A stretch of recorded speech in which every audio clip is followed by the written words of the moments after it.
Hi loves, this is regarding paano kumita sa pagla-live sa Popo to, no? So this is for extra income. Patapusin niyo yung video para magka-idea kayo. Okay, so sabi niya sa comment, may pwedeng kahit ibang GCash ma-withdraw and how. So, guys, pag sa Popo, mag-withdraw kayo, dapat own GCash account nyo or own accounts nyo, guys, yung informations nyo, yung nandito. Kasi, pag maglilinis si Popo, madadamay yung mga accounts nyo. So, sayang naman. So, make sure own GCash account yung gamitin nyo, okay?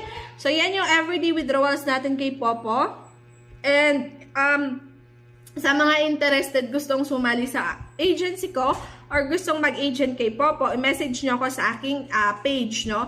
Vines Vlogs yung name ko doon. Parehas yung profile ko dito sa TikTok. Kasi nga, ayaw ni Popo na, ayaw ni TikTok na pinapatransfer kayo sa mga ibang platforms. So, ganun na lang. Sa FB page,